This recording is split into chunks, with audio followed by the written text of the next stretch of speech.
Bon, léger retracement sur le marché, mais dans tous les cas, on s'était dit qu'on allait voir notamment des paires Forex, mais aussi quelques cryptos, quelques setups haussiers. On va les partager ensemble. La dernière fois, on n'a pas pu le faire. Aujourd'hui, accrochez-vous bien, c'est les altcoins et les configs bullish, comment elles arriveraient et comment se positionner selon moi. Allez, on est parti.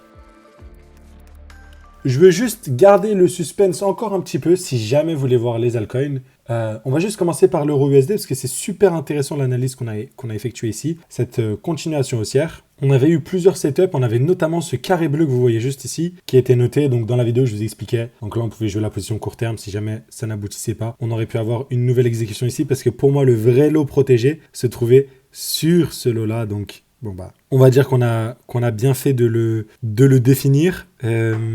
Et ensuite, on est suivi du coup exactement ce qui était prévu, le retour dans cette zone-là. Ok. Donc pour l'euro USD, maintenant j'ai un plan très très clair, net, précis que j'exécute tout simplement. Donc c'est ce début de tendance baissière. Globalement, j'ai commencé à changer mes euros C en USDC. Pour ceux qui savent, vous avez stablecoin euro, stablecoin USD. Ça, c'est cool, ça permet de faire les arbitrages. Donc le plan, c'est d'être en mode dollar tant qu'on ne vient pas casser les derniers highs.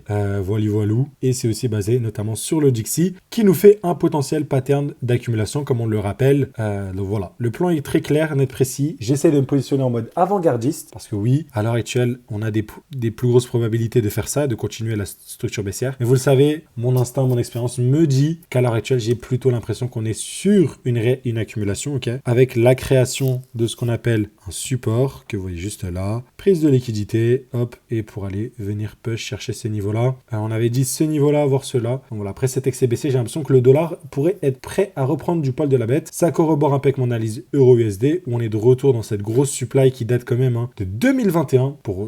Il faut pas négliger ce niveau-là depuis 2021. Donc voilà. Pourquoi c'est sur de la petite unité de temps? Parce qu'on est toujours très très haussier. Un retour dans ce bloc-là sur l'euro-USD peut juste ramener une reprise et je la mange dans les dents. Ok? Donc ça, faut pas négliger, notamment weekly, c'est toujours super bullish. Donc là, c'est vraiment au niveau du plan un trade plutôt court terme. Voilà, c'est vraiment un trade court terme avec une gestion active. Donc je le monitor de près parce que comme on l'a dit, on a ce bloc là en weekly qui a été formé, qui most likely va tenir avec un low protégé. Bon, on avait mis celui-là sur la plus grosse unité de temps et on va dire qu'il est là. Et voilà quoi. Il y a plus de probabilité de faire ça et sur le Dixie que juste on se fasse rejeter ici ou qu'on stagne. Donc voilou. Maintenant c'est clair, maintenant vous avez mon plan sur l'euro USD. Vous avez la structure que je suis sur du court terme. Donc hop, pour vous re-simplifier au max du max. Grosso modo, ça ressemble à un truc comme ça, avec un stop ici. Et on continue à rider jusqu'au moment où, bah là, si on fait un nouveau plus bas, mon stop sera là. Si je me fais stopper, bah tant pis. Et après, mon stop sera sur un lot un peu plus bas et ainsi de suite. Voilà. Et on n'hésitera pas, bien sûr, à jouer des setups qui se retrouveront juste là, dans ces blocs-là, qui pourraient arriver. Et on n'oublie pas aussi de sortir dès qu'on a les cassures là. Voilà. Bon, maintenant, côté altcoin, on a pas mal d'analyses. J'ai envie de revenir sur le link parce que c'est super intéressant. Au niveau du link, ça montre comment on peut changer de biais très rapidement et pourquoi c'est important de notamment analyser aussi sur du plus court terme si on veut être plus précis, quoi. C'est surtout pour ceux qui veulent être plus précis. Donc là, je la partage avec vous, cette analyse sur YouTube. On verra si jamais elle se valide ou on se fait stopper. Mais au moins, on l'aura partagé sur YouTube encore une fois. Et d'ailleurs, si jamais vous voulez accéder à plus d'analyses, en ce moment, on a envoyé des analyses sur sur toutes ces crypto-monnaies-là, les dernières analyses d'hier. Donc si jamais vous voulez y accéder, n'oubliez pas, vous avez les modalités dans la description. Et au passage, vous apprenez la stratégie à nos côtés. Donc n'hésitez pas.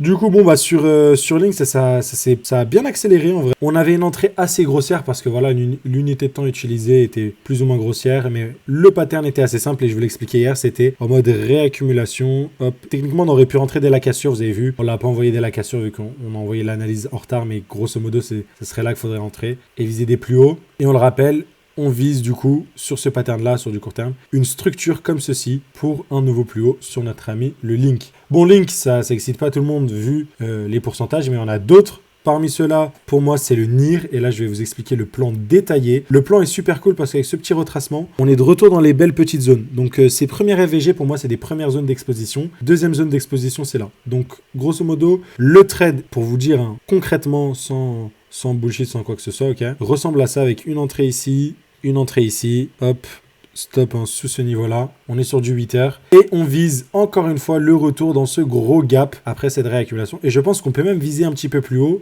Là, vous avez vu, on a des jolis RR qui se valident. Là, j'ai du 5, là, j'ai du 12. On le rappelle, on est sur une potentielle Accumulation, on attend toujours le COS au 2,73 sur le NIR. Mais voilà, la target d'un pattern comme celui-ci, c'est ce niveau-là environ, donc les 4,30. Après, est-ce que ce sera suffisamment bullish pour faire des nouveaux ATH et avoir une alt season? On verra. En tout cas, pour moi, on a suffisamment de mou potentiel pour aller venir chercher tous ces gaps-là, tous ces niveaux-là. Donc voilà. Ça, c'est vraiment le plan sur NIR. Et après, vous pouvez le calquer sur pas mal de choses. Peut-être pas sur le SUI, mais je dirais...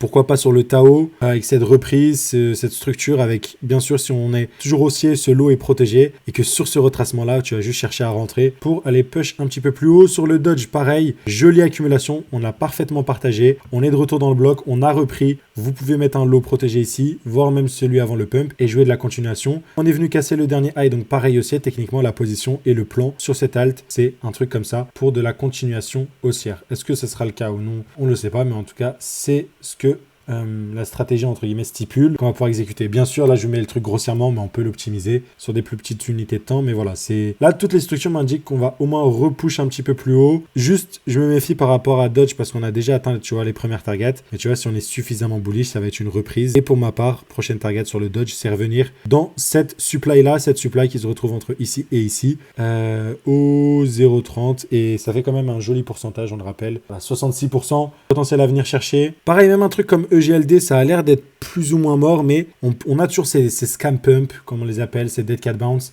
Donc attention, il faut juste avoir la bonne stratégie, donc pourquoi pas ici. Stop loss très très serré, très très tight, et hop, derrière ça va viser ce high là notamment. Donc on le rappelle, au minimum le high de l'accumulation, mais si on fait le retracement de Fibo, on peut aller chercher jusque ces niveaux là sur le EGLD, même si c'est un peu du caca. Voilà.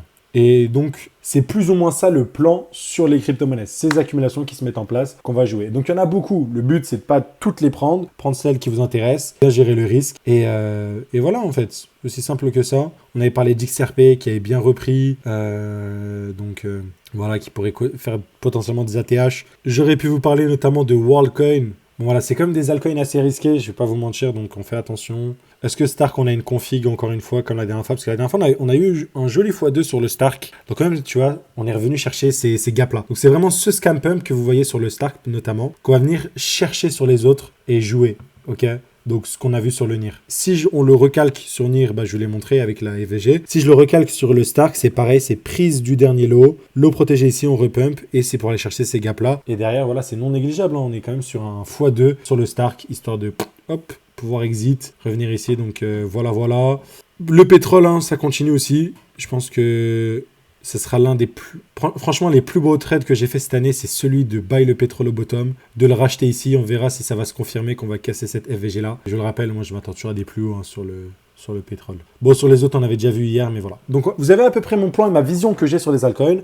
On verra ce que ça va donner. Dans tous les cas, on l'a stipulé avant que ça arrive, donc avec cette config sur Ethereum. Là, on essaie d'avoir la potentielle config sur les alts en dessous d'Ethereum, sur laquelle on aura une certaine liquidité qui se déverse si jamais ça a lieu enfin. Et voilà, pour l'instant, on le rappelle, on parle simplement de scam pump, récupérer des FVG, des gaps. Après, on commencera à s'exciter pour date season ou pas. Ok, c'est juste des accumulations, des setups techniques hyper intéressants. N'oubliez pas, si on veut apprendre la stratégie, vous avez les modalités dans la description. Hop, c'est 12 mois d'accompagnement pour apprendre les smart money concepts et accéder à nos analyses. J'en ferai une vidéo, mais on a un récap complet.